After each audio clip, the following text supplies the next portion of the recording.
자, 저기 질문 있는 거 먼저 풀고요. 질문 3개 했는데 20쪽이 가장 빠르니까 20쪽에 9번 먼저 할게요. 이거 맞아요? 자, 봅시다. 자, 표는 어느 해역에서 직선 구간을 따라 일정한 간격으로 음향 측심을 한 자료이다. 너네 그래서 그 해저지형 조사하는 방법이 있었잖아. 전에 배웠던 거. 우리 첫날에 배웠을 거야. 음향 측심법이라 그래서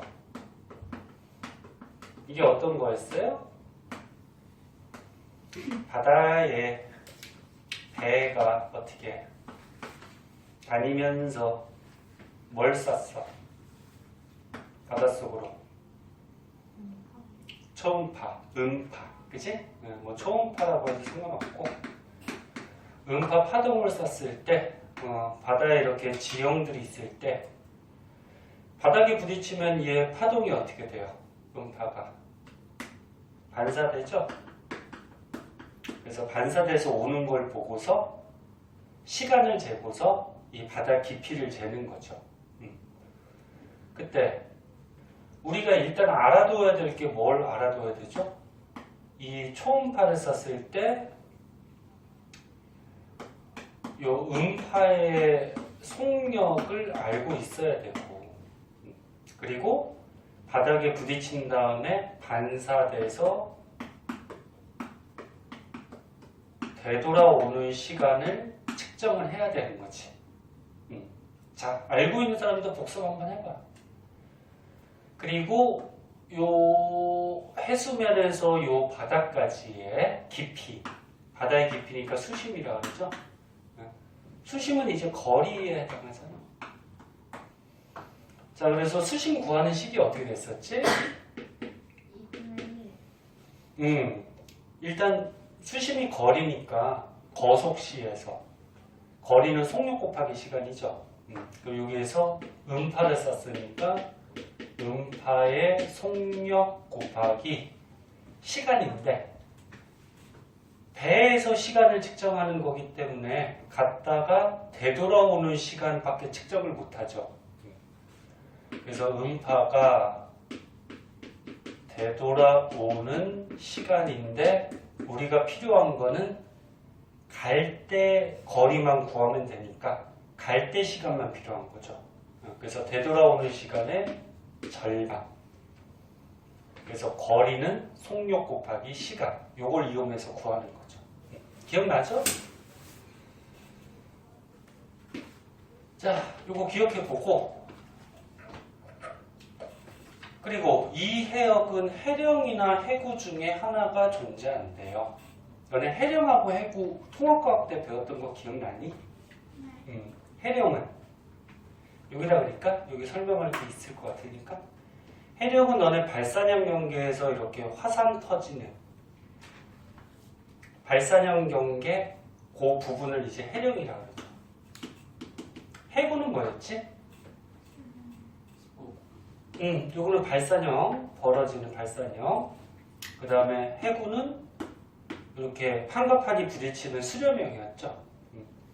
근데 판가판이 부딪히다 보면은 이쪽 판하고 이쪽 판 사이에 움푹 들어간 골짜기가 생긴다 그랬어. 요게 해구. 그래서 너는 해구 같은 경우에는 바닷속의 지형 중에 해저 지형 중에 가장 깊은 곳, 깊은 곳이라고 생각하시면 되고, 해령 같은 경우에는 보통 요 발산형 경계에서 화산이 터지는 그 경계를 얘기하는데 그 높은 부분이니까 좀 높은 곳, 얕은 곳이라고 그렇게 보시면 될 것 같아요. 뭐 그런 게 있고, 그리고 물속에서 음파의 속력이 얼마래요? 1500이래요. 단위는 생략할게요. 미터 퍼 세크. 혹시나 문제 풀 때 단위 안 맞으면 단위도 맞춰줘야죠. 근데 여기 미터 퍼 세크로 썼는데 음파의 왕복 시간이 초로 나왔으니까 단위는 일단 맞다. 그렇게 해서 탐사 지점들을 이렇게 시간을 재서 나타냈네. 그럼 기억부터 보자. 여기 중에 수심은 A4가 가장 얕다. 이거 어떻게 구하면 되니? 이 수심이 가장 얕다 그러면은 되돌아오는 시간이 가장 어떤 거야? 짧은 거. 짧은 거죠. 이건 안 써도 되겠죠. 그럼 되돌아오는 시간이 가장 짧은 데가 어디 탐사 지점이니? A4네. 그럼 A4가 가장 얕다라는 거 맞게 되겠다. 그 다음 리을. 요 구간에서 대륙붕이 발달되어 있다 그랬는데 대륙붕은 뭐였니? 너네 해저지형에서. 그치. 끝에 있는 거 맞아요. 그러니까 육지가 있으면 바다가 이렇게 있잖아. 근데 육지 근처에 이렇게 낮고 평평한 지역이 있었어요. 육지 근처에 낮고 평평한 이 지역을 대륙붕이라고 했죠. 그래서 전에 첫 시간에 할 때 이 해저 지형들 선생님이 써줬을 거야. 특징점 같은 거. 그래서 대륙붕의 이 수심은 보통 한 100에서 200m밖에 안 돼요. 낮은 곳, 낮고 평평한 곳. 이런 데 보통 갯벌 같은 것들이 많이 발달하죠. 낮으니까. 그러면 A1부터 3까지 대륙붕이 발달되어 있다. 이게 맞을까? 지금 보니까 일단 왕복 시간이 A에서 3까지 보면은 여기 A4 요런 데나 뭐 A5나 6 뭐 요런 데보다 왕복 시간이 좀 긴 경우들이 많지, 그치? 그럼 수심이 어떻다는 걸까? 좀 깊다라는 거고, 그 계산을 한번 해보자. 봐봐. 대륙붕이 보통 수심이 한 100에서 200m밖에 안 돼.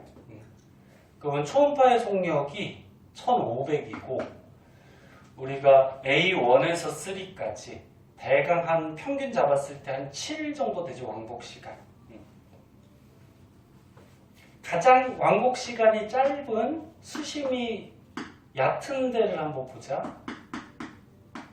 이거 계산하면 대충 얼마 나오니? 계산은 너네가 빠르잖아. 약분하면 3.3이고 1500에 3.3 하면 얼마냐? 네? 계산기가 빠르겠죠?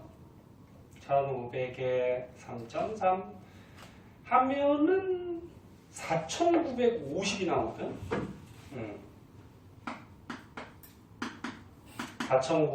4950 단위는 뭐야? 초음파 속력을 미터 퍼 세컨드로 했으니까 미터가 되겠지, 그치?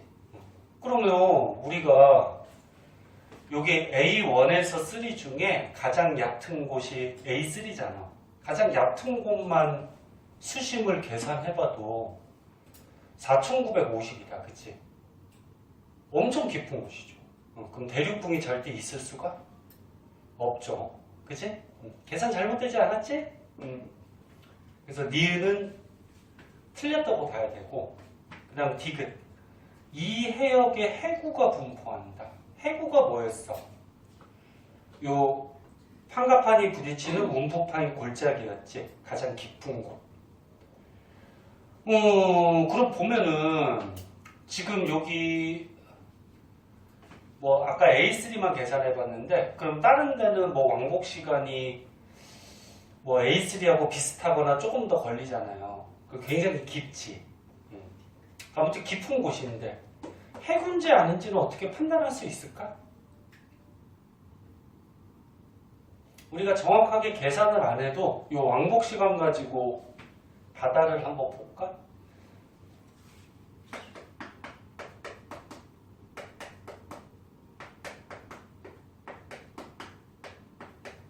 뭐 이렇게 지나가면서 측정했다 그런 얘기잖아, 그치? 근데 A1은 왕복 시간이 어때? 가장 기네? 그럼 어떨까? 가장 깊겠죠, 일단. 깊고. 그 다음 A2는 왕복 시간이 조금 적어지니까 수심이 조금 덜 깊겠죠? 그 다음은 왕복 시간이 더 적어지네? 그럼 뭐 이렇게 더 올라가겠지? 그리고 왕복 시간이 더 적어지네? 에이, 이거 너무 좀 심하게 그랬구나. 뭐 이런 식으로 올라가서 A4가 왕복 시간이 제일 적으니까 이렇게 막 올라가겠다, 그치? 땅이. 그 다음은 또 어떻게 됐니? 왕복 시간이 또 점점 길어지네? 길어지니까 또 수심이 좀 깊어지는 거지, 이런 식으로. 그럼 우리가 정확하게 이렇게 계산을 안 해봐도 일단 깊은 곳은 깊은 곳이야. 깊은 곳인데 대강 지형을 따졌을 때 이렇게 움푹 들어가는 게 아니고 뭐니? 뭐 이렇게 올라오는 그런 지형이다. 그치? 그 올라오는 지형이니까 뭐 바닷속에 해산이나 바닷속의 산을 해산이라 그러죠. 근데 지금 문제에서 해령 아니면 해구라 그랬잖아. 그 뭐에 더 가깝겠니? 해령 쪽에 조금 가까운 모양이 되지 않을까? 그치? 그렇게 판단을 해야 될 것 같아요. 이해됐나? 그럼 맞는 건 뭐야? 기억 하나만 맞나요? 그치? 답이 그러면은 1번? 맞아? 답 틀리면 얘기하시고 선생님도 잘못 생각할 수 있으니까. 자, 그런 식으로 생각해 주시면 될 것 같고요. 그 다음은 어떤 거니? 42쪽에 5번.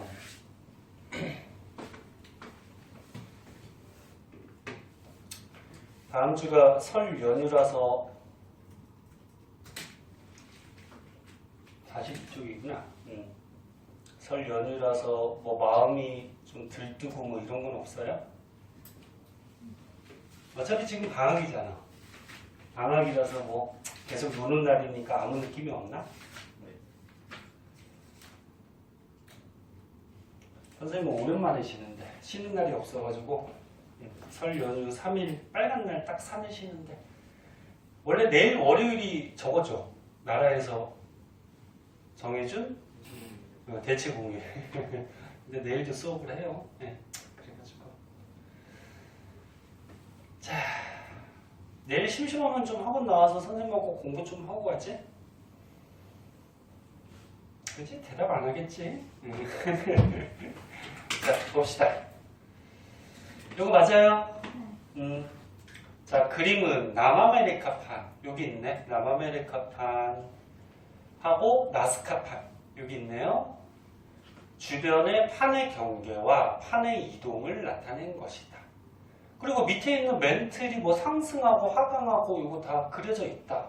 그치? 일단 여기는 멘틀 상승 부분이죠. 여기 위에 판과 판이 벌어지는 무슨 형 경계? 발산형이죠, 발산형. 발산형이니까 여기 해령이 이렇게 나타날 수가 있겠다. 그 다음에 이쪽은 보니까 여기도 멘틀 상승이네. 여기도 뭐야? 발산형. 해령이 나타날 수가 있을 것 같고, 그치? 그럼 이렇게 상승하는 부분이 있으면 이렇게 하강하는 부분도 있겠죠. 그럼 가운데 부분은 어떻게 돼? 멘틀이 하강하는 부분이니까 수렴형. 수렴형이니까 뭐 해구 이런 것들이 발달할 수 있겠죠. 근데 지금 문제가 여기 요 두 개 판의 운동에 대한 문제인 것 같은데 그럼 일단 나스카 판이 어떻게 됐어? 이렇게 해서 파고 들어갔다. 맞니? 그리고 남아메리카 판이 뭐 이쪽에 있는데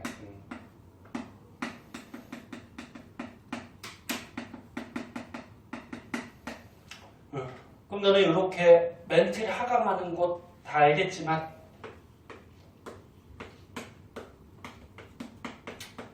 선생님 복습해보라고 좀 자세하게 적어주는 거야. 멘틀 하강 요거부터 먼저 볼까? 멘틀 하강하는 부분은 온도가 높은데 낮은데 멘틀 부분에서 온도가 낮으면 밀도가 어떻게 된다 그랬죠? 밀도가 커진다 그랬죠? 높아져서 내려간다 그랬고 그리고 경계는 수렴형일 거고 그리고 나스카판이 안쪽으로 섭입한 걸로 봐서 얘가 해양판 쪽일까 대륙판 쪽일까? 해양판 쪽으로 봐야 되겠죠. 해양판이 밀도가 크니까. 그리고 이 그림에서도 보다시피 남아메리카판에 이렇게 육지 부분이 있죠. 그리고 너네 남미 있잖아, 남미. 남미가 육지잖아. 그 남아메리카판이 대륙판이에요. 그래서 밀도가 큰 해양판이 섭입한다, 뭐 이런 그림이고, 그리고 너네 남아메리카판 대륙판은 밀도가 작기 때문에 이렇게 밀려온다고 하더라도 들어가지 못하고 요 퇴적물들이 솟아올라서 뭘 만들 수 있어? 스콕산맥 만들 수 있죠. 스콕산맥. 남미에 있는 대표적인 스콕산맥 뭐 있니? 이 문제 나올지 안 나올지는 모르지만 그냥 남미에 있는 대표적인 스콕산맥 안데스 산맥 있잖아. 안데스 산맥 맞아? 그리고 여기 부딪히는 요런데 해구 남미 쪽에 가르쳐주는 해구 하나 있는데 여기 페루 칠레 지역이라 그래서 페루 칠레 해구라고 있었어요. 통합과학 때도 한번 배웠잖아. 뭐 이런 지역인 것 같아요. 응? 지금 그림으로 봐서 참고삼아 알아두고. 자, 그럼 기억. 남아메리카판은 멘틀 대류와 해령에서 판을 밀어내는 힘에 의해 이동한다. 이 판 봐봐. 이 판을 보니까 요 옆에 해령이 있잖아요. 해령.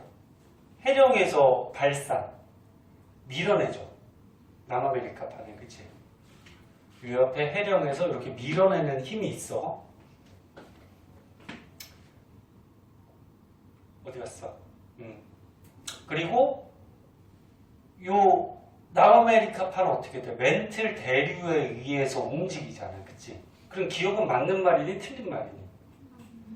맞다고 봐야죠. 뭐 틀린 건 없잖아. 남아메리카판은 멘틀 대류에 의해서 움직이고 그 다음에 해령, 이쪽에 있는 해령에서 미는 힘에 의해서 이동하고 있지. 그치? 그럼 뭐 이건 뭐 따로 쓸 건 없겠다. 기억은 맞다라고 봐야 될 것 같고요. 그 다음에 니은은 나스카판의 이동에는 해령에서 판을 밀어내는 힘보다 나스카판 요 옆에 여기 해령 있죠? 여기를 얘기하겠지? 여기에서 밀어내는 힘보다 섭입하는 판이 잡아당기는 힘의 역할이 크다. 여기 섭입 여기서 잡아당기는 힘의 역할이 크다. 이거 맞을까 틀릴까? 얘 어떻게 돼? 나스카판 요 옆에 그치 해령에서 이렇게 밀잖아 일단. 그치? 미는 힘이 있고 그 다음에 여기는 수렴형 경계니까 이렇게 아래쪽으로 밀도가 크면서 잡아당기는 힘도 있을 거야. 그치? 근데 누가 역할이 더 크냐 그거지. 뭐가? 일단 이렇게 들어가는 판 같은 경우에는 요 아래쪽으로 잡아당기는 힘에 의해서 들어가게 되니까 요 힘이 더 크다라고 봐야 되지 않을까? 만약에 요 남아메리카판 같은 경우에는 해령에서 밀어내는 힘이 있어요. 하지만 여기에서 아래쪽으로 이렇게 잡아당기는 힘은 없죠. 그래서 요 힘이 더 크고 잡아당기는 힘은 약하기 때문에 얘는 들어가지 못하고 이렇게 솟아오른다 이런 식으로 판단을 해야 되겠지. 무슨 말 이해되나? 그래서 이렇게 섭입하는 것 같은 경우에는 이쪽으로 가면 밀긴 밀지만 섭입을 했다라는 거는 이 아래쪽으로 잡아당기는 힘의 역할이 더 크다. 그런 쪽으로 봐야 되겠죠. 그 맞나? 맞는 거 아니야? 응? 응. 그 다음 디귿. 판의 이동 속도는 나스카판보다 남아메리카판이 더 크다. 이동 속도. 얘부터 한번 보자. 나스카판은 어떻게 돼?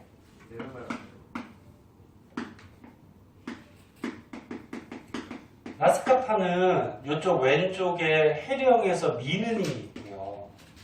그 다음에 여기 해구에서 어떻게 돼? 또 잡아당기는 힘까지 있지, 그치? 됐니? 그러면 얘는 힘이 크게 두 가지가 작용을 하고 힘의 방향이 같아요. 근데 남아메리카파는 어떻게 돼?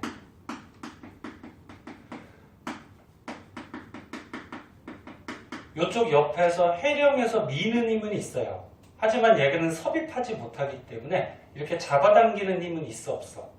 없죠. 그러면 나스카파는 두 가지 힘이 다 작용하기 때문에 얘가 이동 속도가 어떨까? 얘보다는 빠르겠죠. 그치?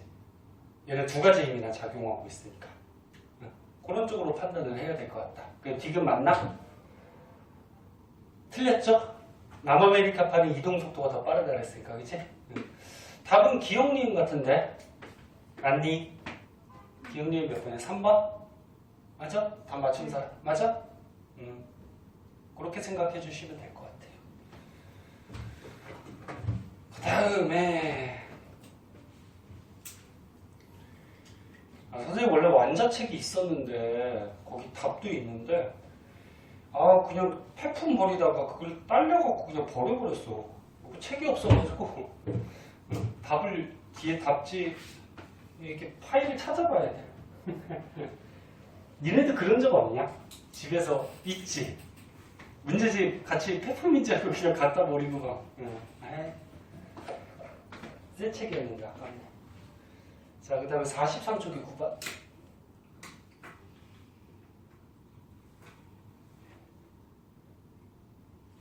자, 봅시다.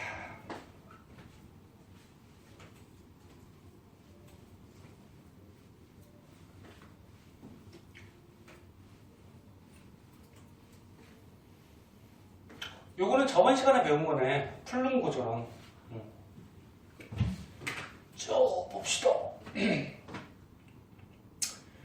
문제부터 볼게요. 그림은 지구 내부의 플룸 구조. 간단하게만 기억해보자. 플룸 구조로는 그 멘틀 부분에서 이렇게 수직으로 뭐 물질이나 에너지가 이동하는 것을 설명한 이론이라고 했어. 그래서 이렇게 수직으로 멘틀에서 뜨는 물질이나 에너지를 뭐라 그랬어?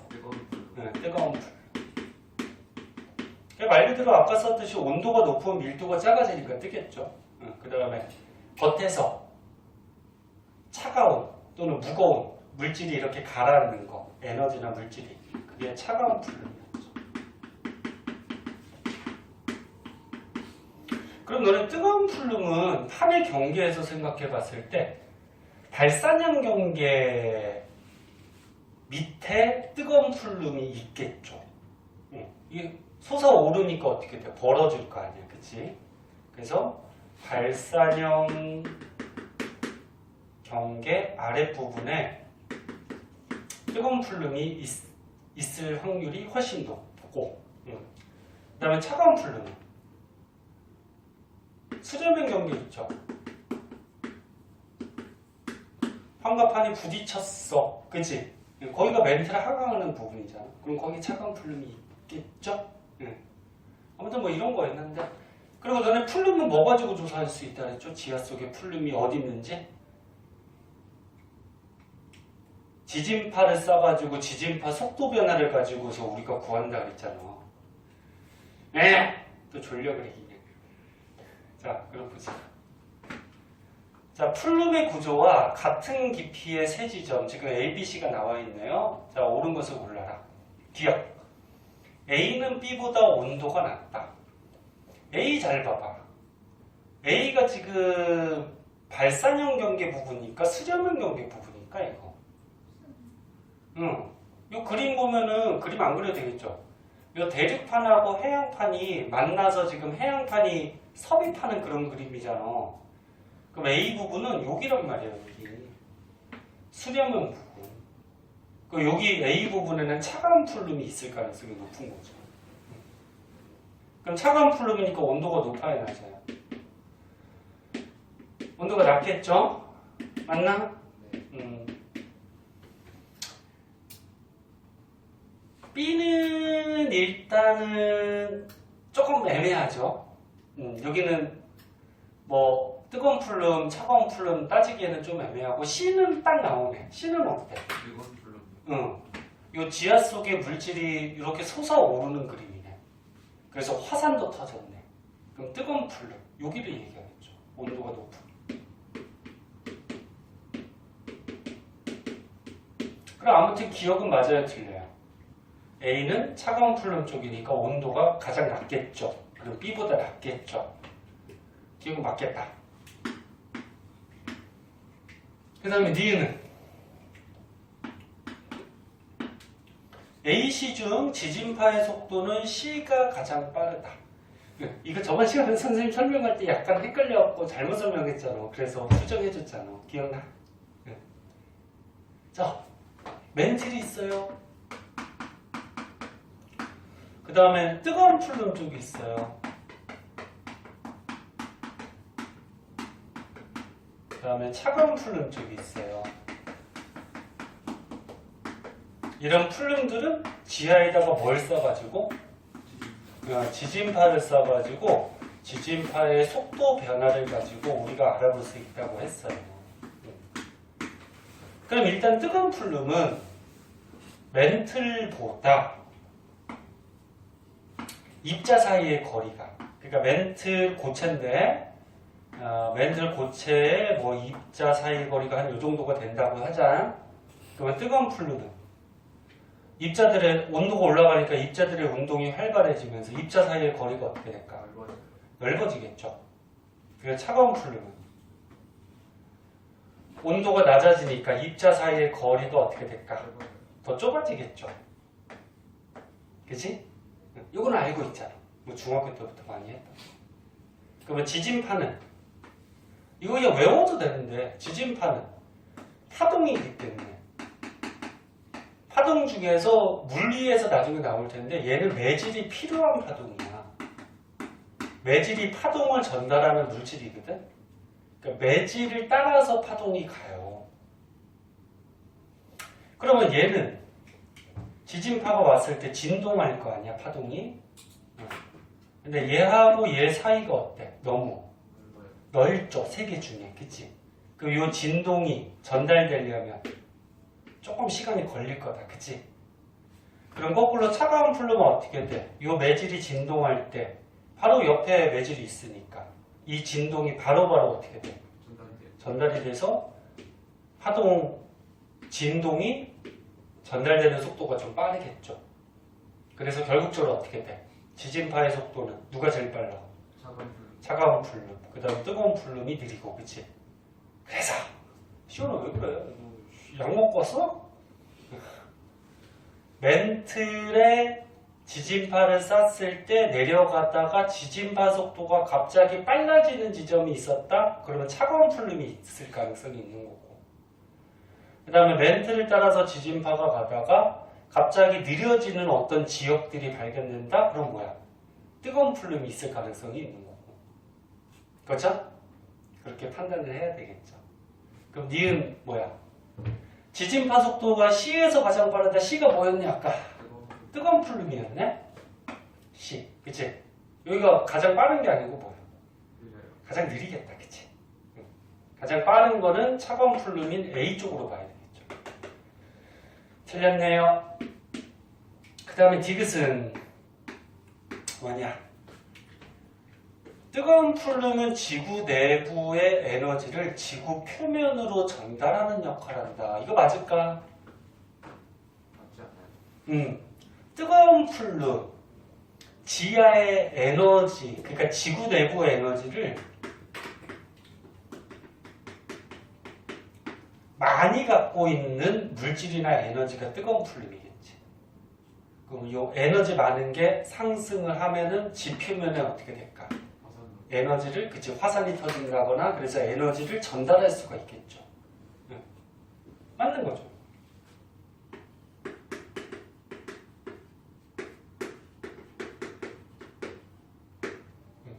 뜨거운 플룸이 C니까. 그럼 답은 기억 디귿 같은데요? 기억 디귿이 3번? 3번 맞니? 그렇게 보시면 됩니다. 자, 그럼 질문은 해결이 된 것 같고요. 많이 졸리면 얘기해. 잠깐 쉬었다 하고. 괜찮아졌어? 아니요. 아니야? 자, 우리 진도 어디 나갈 차례더라? 저희 46쪽이요. 46조? 아, 오늘 마그마 종류하고 화성암 나갈 차례구나. 요거 하나만 보고 쉬자. 잠깐만. 응? 중간에 뭐 많이 실기는 좀 그렇고. 자, 저번 시간에 풀름 구조론하고 열점까지 좀 했었고요. 특히나 그 열점 시험이 잘 나온다. 열점의 대표적인 지역이 어디라고? 하와이. 그지? 그리고 열점의 핵심은 뭐였어? 지하 속에 마그마가 있는데 그 마그마가 움직여 다니니 한 곳에 고정돼 있니? 고정돼 있어요. 한 곳에 고정돼 있죠? 그 마그마가 터져 나올 때 판이 그 위에 있는 판이 움직이면서 그 열점 주위로 화산섬들이 막 늘어선다 그랬잖아. 자세한 거는 저번 시간에 했으니까. 자, 오늘 봅시다. 오늘은 이제 마그마의 종류하고 마그마가 냉각돼서 암석이 됐을 때 그리고 무슨 암석이라고 그러지? 요거부터 볼까? 자, 암석의 종류가 있어요. 일단 암석은 뭔지 알아? 너네 우리가 살고 있는 땅이 지각이죠. 지각을 땅이라고 보시면 되고 쉽게 얘기해서 지각 속에 땅 속에 막 바위들이 있을 거 아니야.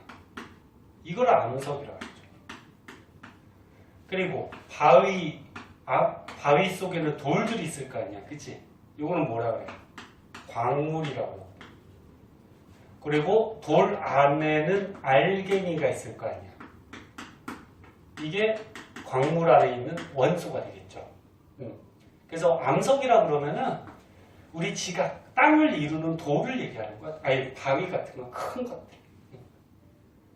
암석은 크게 세 가지로 나누죠. 이거는 왜 중학교 때 배울 텐데? 중학교 몇 학년? 1학년 때 나오나? 3년 전이니까 까먹었겠지. 3년 전이냐 4년 전이냐. 암석이 크게 세 가지가 있잖아. 태저감. 또 뭐 있어? 화성암. 또 뭐 있어? 변성암. 태저감은 뭔데? 쌓인 거요. 그치. 태적물들이 쌓여가지고 굳어가지고 만들어진 암석이 태저감이죠. 그럼 화성암은 뭔데? 원이 굳은 거. 용암. 땅 속에 있으면 용암 아니에요? 땅속에 있으면 마그마죠. 그게 터져 나와서 겉으로 지피로 흐르면 용암이 되는 거고. 그래서 마그마나 용암이 어떻게 된 거야 이거? 차가워져서 돌이 되면 화성암이 되는 거죠. 그 다음 변성암은 뭐야? 변한 거요. 이런 태저감이나 변성암이 땅 속에 지하 속에 열이나 압력을 받아서 변하는 거. 변하는 작용을 변성작용이라고 하죠. 이게 변성암이 되고. 크게 세 가지야. 그래서 맨 처음에 지금 화성암에 대해서 배울 거고 그 다음에 이제 태저감에 대해서 배울 거야. 뒤에. 그리고 변성암은 잠깐 나오고 마는데 아무튼 이거에 대해서 배울 거야. 자, 그럼 화성암은 마그마가 냉각돼서 만들어진 건데 그래서 마그마의 종류가 좀 나와요. 마그마의 종류 저 표에 친절하게 다 나와 있기 때문에 다시 쓸 필요는 없을 것 같은데 처음이니까 보자. SiO2 뭐뭐 나왔니? 그 다음에 온도 또 뭐 나왔니? 점성 유동성이랑 휘발성. 유동성 그 다음 뭐야? 휘발성. 휘발성분 또 뭐냐? 화산체 경사 뭐 이렇게 돼 있죠?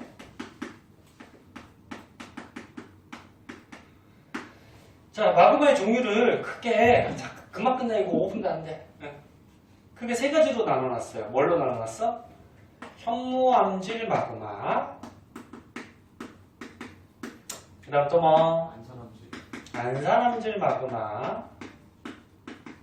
그 다음 유문암질 마그마. 이렇게 세 가지로 분류를 해놨는데 마그마를 이렇게 세 가지로 분류하는 기준은 누구냐면 얘예요. 얘.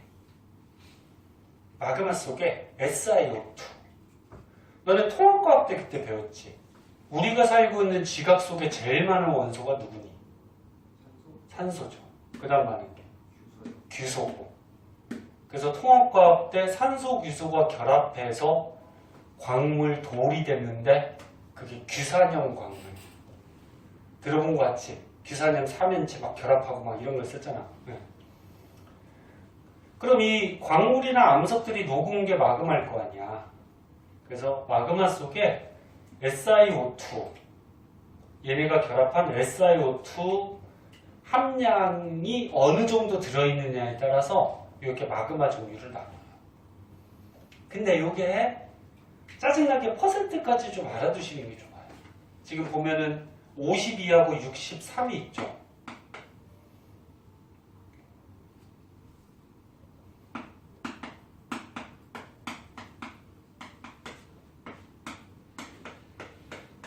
봐봐. 그냥 드립다 외우려고 그러지 말고 헷갈리니까.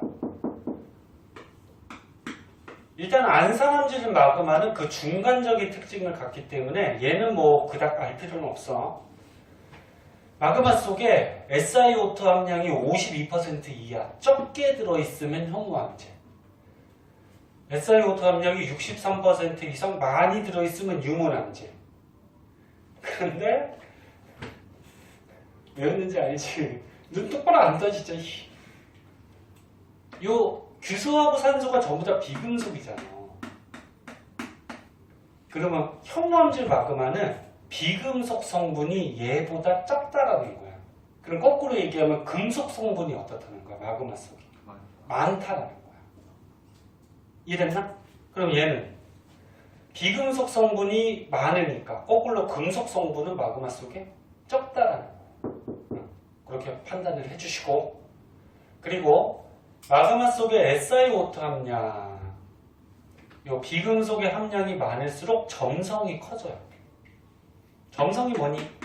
흐르는 거예요. 아니야, 흐르는 게 아니야. 흐르는 건 유동성이죠. 점성이 끈적끈적한 정도. 응? 그 점성이 크다 그러면 뭐야? 끈적하다 그러는 거야. 끈적하다. 그럼 끈적하니까 유동성. 움직이면서 흐르는 성질이 크니 작니? 작겠죠. 야, 마그마가 끈끈해, 끈끈해. 젤리같이. 그 잘 흘러가지 않겠지. 그러면 얘는 거꾸로 어떻게 돼? SiO2 함량이 적으니까 점성이 어때? 작아요. 작아요. 그럼 흐르는 성질이 어때? 커요. 크다. 그래서 요거는 이렇게 연결지어서 생각을 좀 해주세요. 생각을 해주고 화산체 경사까지 볼까? 얘는 점성이 작아요. 그러면 너네 땅에서 마그마가 터져 나왔어. 그러면 점성이 작고 잘 흘러가니까 어떻게 돼? 마그마가 터져 나오면 용암이라고도 하지만, 그럼 터져 나오면 쫙 흘러가 버리니까 얘가 굳어서 화산이 되는 거지. 그럼 화산의 경사가 어때? 완만해지겠죠. 완만. 특히나 굉장히 점성이 작고 유동성이 큰 마그마가 터져 나와서 용암이 되면은 그냥 터져 나와서 흘러가 가지고 이렇게 넓게 그냥 퍼지기도 해요. 그럼 이런 걸 뭐라 그러냐면 용암에 의해서 넓게 대지가 됐다 해서 용암대지라고 하고, 그래서 이렇게 경사가 완만한 화산을 순상화산이라고 해요. 5분이면 끝난다 그랬는데 미안해요. 하다 보니까 할 게 많다. 대표적으로 이 순상화산이 제주도에 무슨 산 있어? 한라산. 한라산이 이거 대표적이에요. 한라산. 이 글씨 보이죠?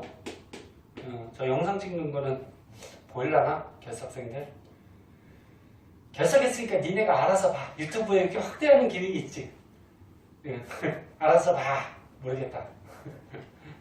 자, 그 다음 용암대지.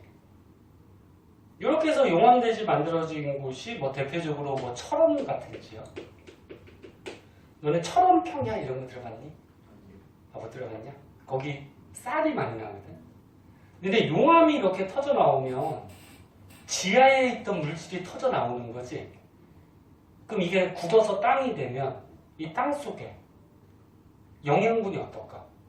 많아요. 그래서 여기서 식물 키우면은 농작물 키우면 영양분이 많아서 굉장히 잘 자라요. 이 지역도 알아두셔야 돼요, 한 번씩. 그럼 얘는 어떻게 돼? 점성이 크고 유동성이 작으니까 얘가 터져 나오면 어떻게 될까? 흘러가지 않겠죠. 그러니까 터져 나와서 굳고 터져 나와서 굳고 이러니까 경사가 어때? 그냥 급한 성질을 갖게 되죠. 뭐 시험에 가끔 나오는 대표적인 이런 화산이 저기가 있어. 아이씨, 저기 갑자기 이름이 생각이 안 납니다. 제주도에 보면은 아이씨, 이거 안 써있냐? 이런 화산도 있어. 피나투보 화산. 삼방산. 네. 이게 기억이 안 나네. 이것도 가끔 나오는 얘야. 제주도의 가장 큰 화산이 누구야? 한라산이지. 한라산 옆에 기생화산이 있어요. 기생화산 뭐야? 조그맣게 이렇게 화산이 만들어진 거거든. 그 중에 삼방산. 이런 화산들을 종같이 생겼다 그래서 뭐라 그러냐면 종상화산 이렇게 얘기해요. 그러니까 종같이 생겼지. 경사가 급하면서, 그치? 뭐 삼방산도 가끔 나오고 여기 나온 것 같이 뭐 피나투보 화산 나올 수도 있으니까 알아두면 좋죠. 뭐 이런 게 있대요. 튜브냐, 투브냐, 투보네. 뭐 영어니까 뭐 상관없죠. 여기까지 됐니? 그리고 온도하고 휘발 성분은 뭐 그렇게 생각하기가 쉽진 않은데 온도가 일단 얘가 높아요. 마그마 온도가. 굳이 연결지어서 생각을 하면은 외울 때 편하게 외우려면 온도가 높으니까 어떻게 돼? 지하에 있던 물질이 다 녹았겠지. 그럼 물같이 어떻게 될까? 잘 흘러다니겠지. 그럼 얘는 온도가 좀 낮거든? 얘보다는. 그 온도가 낮으니까 어떻게 돼? 지하에 있던 물질이 다 녹지 못하고 약간 끈적끈적한 형태가 된다. 뭐 그렇게 생각을 해도 될 것 같아요. 아무튼 이게 성질이 어때? 반대야인? 그러니까 이것저것 짜증난다 그러면 한 가지 마그마의 성질을 알아두고 반대가 되겠지? 그 다음 휘발 성분. 휘발 성분이 적다 이게 무슨 말이냐면은 휘발이 뭐야? 불 붙는 거라기보다 휘발이 날아간다는 얘기야. 질발이요? 날아간다. 니네 술을 안 마시니까. 소주 같은 경우에 어때? 휘발성이 높은 액체죠. 소주 같은 알코올 딱 놔두면 어떻게 돼요? 자꾸 술 가지고 하면 그러니까. 니네 상처 났을 때 그 알코올로 소독하죠. 근데 알코올로 소독하면 금방 날아가잖아요. 이거, 그치? 그런 게 휘발성이 높다, 크다 그렇게 얘기해요. 근데 현무암질 마그마가 휘발성이 좀 적다. 얘가 휘발성이 어떻다? 크다. 요거를 뭐 연결지어서 외우기에 조금 애매하죠. 아무튼 성질이야잉. 그리고 여기에 보면은 너네 책에는 없을 텐데 선생님 교사용이라서 이게 써있. 너네 책에 이거 있니? 조용한 분출, 폭발적 분출 있냐? 요 현무암질 마그마가 터져 나올 때가 조용히 터져 나와요. 그러니까 얘가 물같이 흘러가기 때문에 그냥 터져 나와서 그냥 흘러가. 조용히. 막 화산탄 날아다니고 막 이러지 않아. 물론 날아다니기도 하겠지만 얘는 어떻다? 격렬하게 폭발해요. 그래서 마그마가 터져 나오면 막 화산탄 날아가고 뭐 영화에서 보는 것 같이 굉장히 급격히 폭발하는 그런 경향을 보인다. 잠깐만 쉬었다 할게요. 딱 5분만.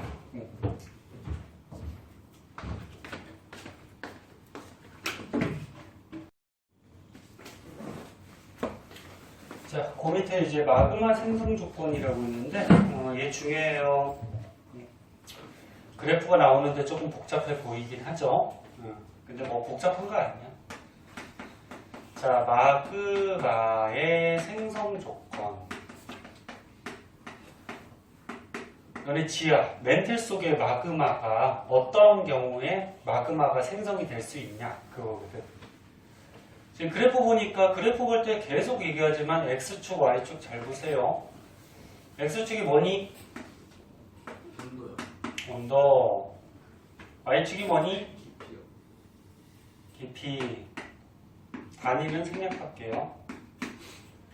그럼 너네 땅 속으로 이렇게 파고 들어가. 땅 속에 들어가면 들어갈수록 온도가 어떻게 될 것 같니? 멘틀 부분에서. 그러니까 지각 멘틀이 있을 거 아니야, 그치?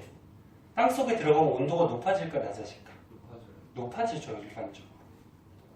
그래서 땅 속으로 들어가면 지하의 온도가 자꾸자꾸 이렇게 높아지는 경향이 있어요.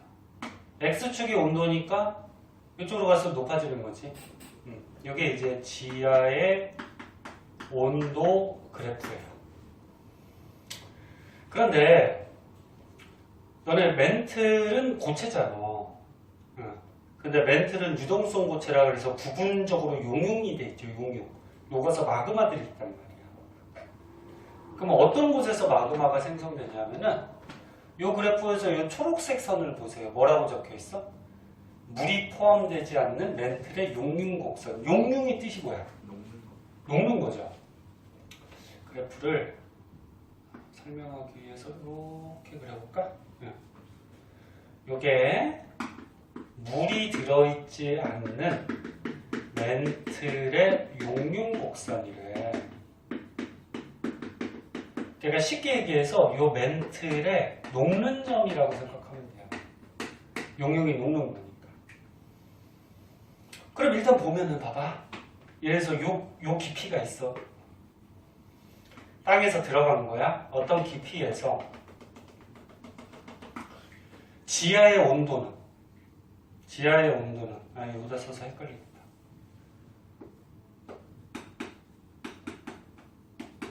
지하의 온도는 요만큼이지. 됐나? 근데 물이 들어있지 않는 멘틀 같은 경우에 녹는 점이 어때? 여기지. 더 높잖아, 녹는 점이. 그지? 그러면 지하의 온도가 녹는 점보다 낮으니까 이 부분은 멘틀이 녹을까 안 녹을까? 안 녹아요. 안 녹겠죠. 또 녹는 점도 뭔지 또 모르는 사람이 있지. 중학교 때 이런 거 배웠잖아. 고체가 있고 액체가 있고, 응?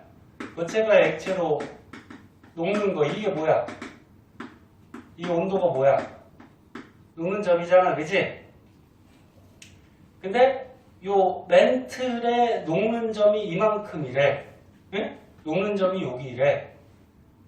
근데 지하의 온도가 여기래. 온도가 더 낮죠? 그러면 녹는 점보다 지하의 온도가 낮으니까 얘는 고체로 존재하는 거지. 녹아 안 녹아? 안 녹는 거죠. 그래서 평상시 상태에는 이 멘틀이 고체로 존재해요. 녹지 않아서. 그럼 어떤 변화가 생기면 이 멘틀이 녹을 수가 있을까? 이렇게 되거나 이렇게 되면은 녹는 점, 용융점으로 가지 않니? 요거는 무슨 말일까? 지하의 온도가 어떻게 된다? 높아진다는 거죠. 무슨 원인에 의해서 이 번호를 매길게요. 요 1번. 1번. 지하의 온도가 어떻게 하면 돼? 상승하면 되죠.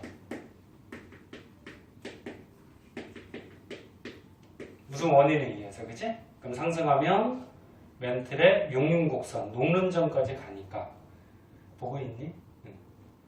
녹겠죠. 그럼 마그마가 되겠죠. 그럼 요거는 뭘까요, 요거는? 이렇게 가도 멘틀의 용융점, 녹는 점까지 도달하지. 그럼 녹을 거 아니야. 이게 뭐야? 여기 있던 부분의 땅이, 요 깊이에 있던 땅이 어떻게 된다? 올라간다 그랬다. 올라간다, 땅이. 너네 지하의 멘틀을 움직인다 그랬잖아. 그러면 땅이 떠오르기도 하고 가라앉기도 해요, 멘틀 부분이. 참고 삼아 너네 이렇게 떠오르는 거를 보통 뭐라 그러냐면 융기라고 그러죠. 가라앉는 거는 뭐 칭간이다 이런 말을 쓰는데 보통 지각에서 얘기하긴 하는데 아무튼 얘가 떠오르면은 압력이 감소해요. 너네 이게 만약에 돌이야. 돌이 이 지하 속에 있을 때는 이만큼의 땅이 누르고 있으니까 압력이 세죠. 근데 이 돌이 예를 들어서 무슨 원인에 의해서 상승을 했어. 떠올랐어. 그럼 떠오르면 요만큼의 흙만 누르니까 압력이 어떻게 돼? 작아지겠지. 그치? 그래서 무슨 원인에 의해서 이 부분의 온도가 올라가거나 또는 압력이 감소하면 마그마가 될 수가 있어요. 어떻게 이렇게 되는지는 이제 조금 이따 오른쪽 페이지에서 볼 거야. 그 다음 세 번째 하나가 더 있는데 여기 보면 지금 점선 그래프 있죠. 이거. 응? 요 초록색 실선하고 점선의 차이점이 뭐야? 둘 다 멘틀인데 실선은 물이 없고 점선은 물이 들어있고 요 멘틀 부분이 암석인데 물이 들어가면은 용융 온도가 좀 낮아지는 경향이 있어요. 요거는 물이 들어가 있는 멘틀의 용융 곡선.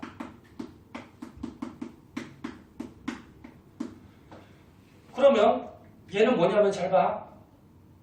멘틀이 있었어. 근데 무슨 원인에 의해서 물이 스며 들어왔대. 그 물이 들어가면은 물이 포함될 거 아니야? 그럼 물이 포함되면 멘틀의 녹는 점이 어떻게 돼?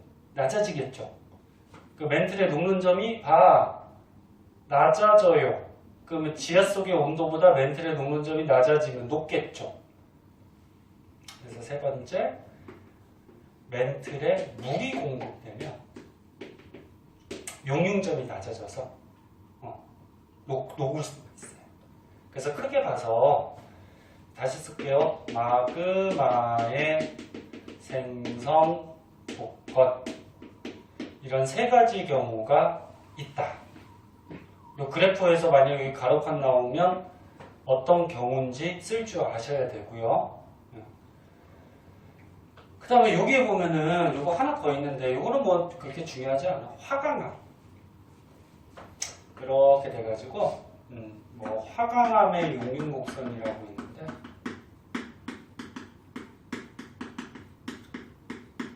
화강암은 녹는 점이 좀 낮네요. 그러면 지하의 온도가 올라가다 보면은 화강암이 요 깊이 이하에만 있다고 하면은 지하의 온도보다 녹는 점이 낮으니까 높겠죠. 그래서 화강 같은 경우에 마그마가 녹는 점이 낮기 때문에 마그마가 될 수가 말이 안 되냐. 쉽다 그런 얘기지. 근데 얘는 뭐 잘 안 나와. 요거 가지고 알아두시고 그 다음으로 이제 오른쪽 페이지로 한번 가볼까요?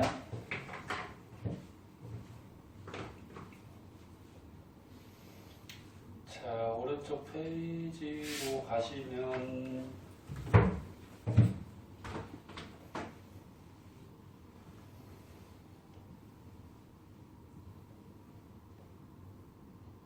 자, 여기 보자. 이렇게 보자.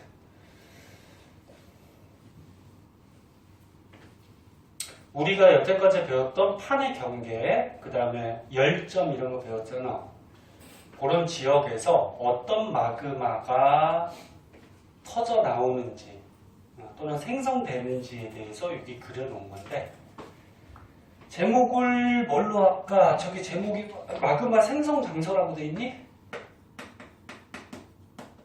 맞아? 생성 장소. 요 밑에 보면은 뭐 무슨 마그마가 뭐 무슨 어떤 과정에 의해서 만들어진다 막 이렇게 세세하게 나와 있는데 이거 조금 이따 같이 한번 읽어보고요. 그냥 외우셔도 돼요. 마그마가 뭐가 있었어? 현무암질 마그마가 있고 또 뭐 있었어? 안산암질. 그 다음에 안산암질 마그마가 있었고 그 그다음 또 뭐 있어? 유문함질 마그마가 있었어요. 이 셋 중에 누가 SiO2 함량이 적은 거야? 탄화함질 몇 퍼센트? 50%. 왜였어? 이건 외우죠. 그래. 그러니까 유문함질은 SiO2 함량이 63% 이상 많은 거. 자, 일단 현무암질 마그마는 해령이나 열점 같은 데서 현무암질 마그마가 보통 형성이 돼요. 해령은 발산형이야, 수렴형이야? 발산형에서 나타나는 지형이죠. 그 멘틀이 상승이야, 하강이야? 상승이죠. 그다음 열점은 판의 경계가 아니죠. 뜨거운 플룸이 상승하는 데야, 하강하는 데야? 상승하는 거죠. 뜨거운 플룸이 뭐 판의 중앙부에서도 이렇게 솟아 올라나오면 거기를 열점이라고 그러죠. 그래서 이렇게 멘틀 부분이 상승하는 부분, 거기에서 보통 현무암질 마그마가 생성이 돼요. 그럼 얘는 상승한다는 얘기는 아까 마그마 생성 조건 중에 뭐에 해당할까? 마그마가 언제 생성돼? 지하의 온도가 올라가거나 압력이 감소하거나 물이 공급되거나 뭐야? 압력 감소로 봐야죠. 올라오는 지역이니까.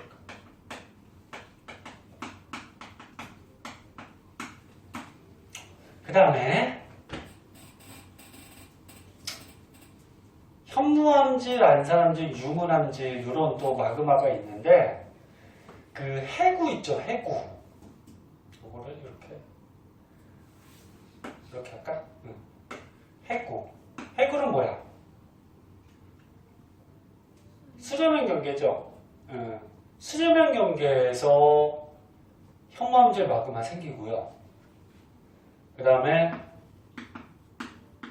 안산암질, 유문암질 얘네들 생겨요. 그러니까 책에서는 뭐 발산형이라고 나왔나 이렇게 명칭으로 나왔나 모르겠는데 해령 해구라 그러면 알지? 발산형 수렴형 알지? 그래서 요 수렴형 같은 경우에는 세 가지 마그마가 전부 다 생성이 되는데 근데 여기에서 현무암질 마그마가 생성이 되긴 하는데 얘하고 이유는 다르죠. 해구는 멘틀이 상승하는데 하강하는데 하강하는 데지 수렴형이니까. 그러면 얘가 마그마가 생성되는 이유가 압력 감소는 아니겠지.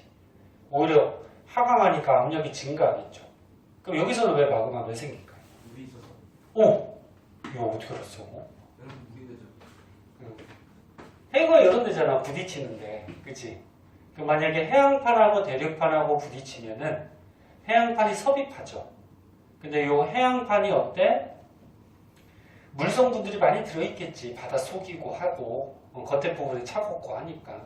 그럼 얘가 섭입하다 보면은 이 멘틀 부분에 물이 공급될 수가 있단 말이야. 네? 그 물이 공급되면 어떻게 된다? 멘틀의 용융 온도가 어떻게 돼? 낮춰지는 거지. 그래서 녹을 수가 있죠. 그래서 얘는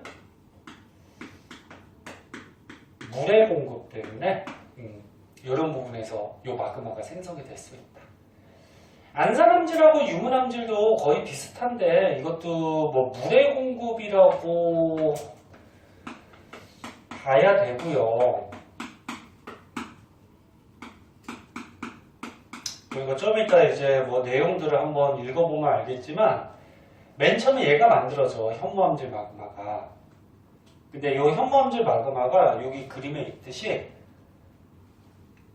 얘 섭입하는 판에서 솟아 올라가는 과정에서 이 성분들이 섞여서 유문암질, 안산암질 마그마가 생겨요. 그러니까 이 마그마가 올라가다 보면 어떻게 될까? 그 지각이나 멘틀 속의 성분하고 막 녹이면서 섞이겠지, 그치? 그래서 성분이 조금씩 바뀌면서 다른 마그마들이 만들어져요. 자, 그럼 밑에 거 한번 보자. 일단 이 그림부터 볼까? 여기는 어떤 부분이니? 판과 판이 부딪히는 수렴형이죠. 해구, 그치? 해구에서는 해양판이 섭입할 때 섭입하는 부분에 마찰 또는 물의 공급에 의해서 마그마가 형성이 되는데 뭐 현무암질. 그 얘가 상승하는 과정에서 안산암질, 유문암질 이런 마그마 생겨요. 세 개 다 생겨 해구에서. 그 다음에 여기 해령부터 보자. 해령은 어떻게 돼? 멘틀이 상승하죠. 상승하면서 압력 감소로 의해서 마그마가 생기는데 현무암질 마그마. 열점, 하와이 같은데. 열점은 판의 경계는 아니지만 뜨거운 플룸이 상승하는 곳이죠. 상승해서 현무암이죠. 여기는 해구니까 아까하고 똑같고 여기는 열점이니까 현무암이죠. 그냥 외워도 돼요. 외워도 돼요. 해구는 다 생기고 상승하는 해령하고 열점은 현무암질만 생기고 되니?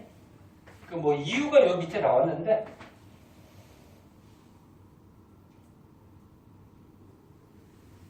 한번 읽어보자. 보자. 우리 집에서 책 안 읽잖아. 봐봐. 열점.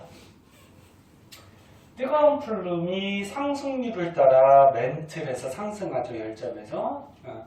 올라가니까 어떻게 돼? 압력이 감소하죠. 그 압력 감소로 인해서 마그마가 생성이 될 수 있죠. 그때 무슨 마그마? 현무암질 마그마. 그래서 지표 부분에서 주로 현무암질 마그마가 분출된다. 그 하와이가 대표적인 열점이니까 하와이 섬의 암석들은 대부분 다 무슨 암석? 현무암으로 구성이 되어 있겠죠. 응? 그 다음에 해령이 발산형인데 발산형도 멘틀이 상승하는 부분이지. 그래서 멘틀의 상승률을 따라 멘틀 물질이 상승하는데 그럼 똑같은 거죠. 뭐 압력이 감소해서 용융이 일어나죠. 마그마가 생기겠죠. 무슨 마그마? 현무암질 마그마. 그럼 해령 부분에서도 바닷속에 암석들이 현무암들이 많이 발견되겠죠. 그 다음에 섭입대. 섭입대 수렴인 경계. 그러니까 이런 해구 같은데 해양지각과 해양태적물이 섭입할 때, 들어갈 때 해양판 쪽에 보통 들어가죠. 온도와 압력이 높아져. 쓸데없는 말이고 해양지각과 해양태적물을 누르는 함수광물에서 물이 배출된다 했는데 함수광물이 뭐냐면 뭐야? 물을 포함하고 있는 광물. 응? 그러니까 해양판 같은 경우에는 이렇게 섭입하는 과정에서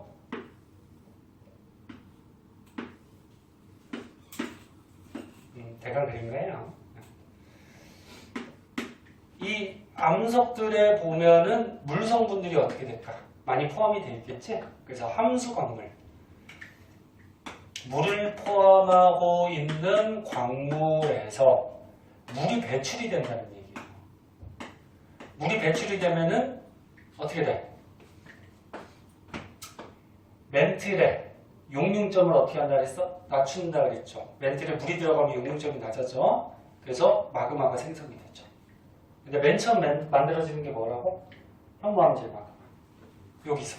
맨 처음에 물이 공급돼서 여기서 만들어지는 게 현무암질 마그마.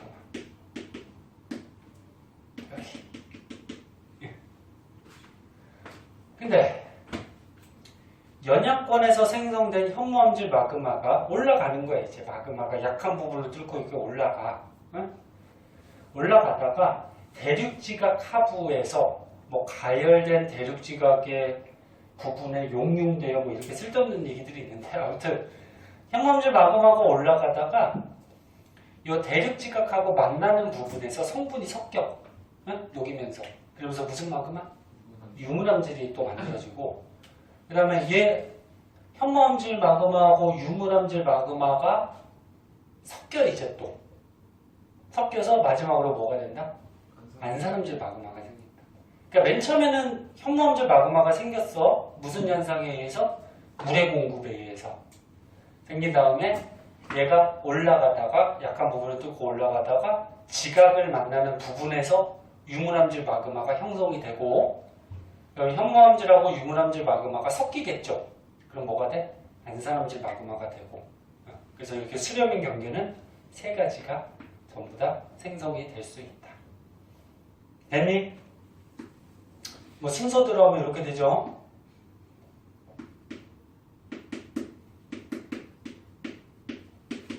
얘가 먼저, 그 다음 얘가 만들어지지 지각하고 경계 부분. 여기는 모호면이라고 그래. 모호면 알아, 너네?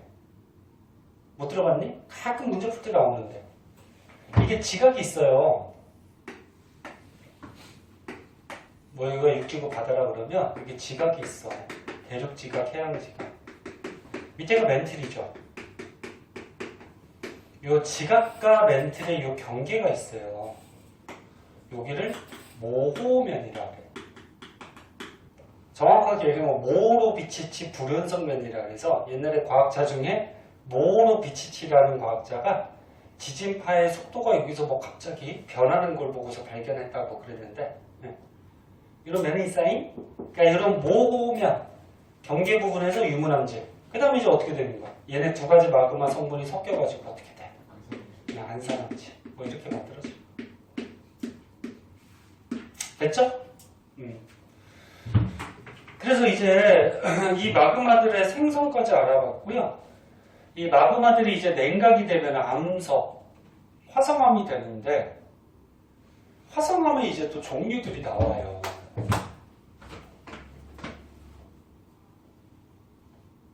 다음 시간에 배울 거야. 염기성암, 중성암, 산성암 뭐 이런 것도 있고요. 그 다음 화산암, 반신성암, 신성암 이런 게 있고요. 그리고 얘네들을 화성암에 따라서 특징에 따라서 분류해 놓은 게 있어요. 이거 어떤 거를 알아둬야 되는지 다음 시간에 설명해 줄게요.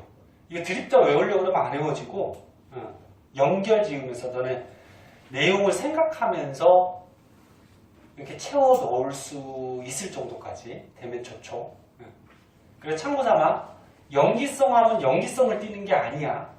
산성암이 산성 띠는 게 아니에요. 다음 시간에 자세히 얘기해 줄게요. 자, 오늘 화학도 해야 되니까 여기까지 하고 조금 쉬었다가 화학하도록 할게요.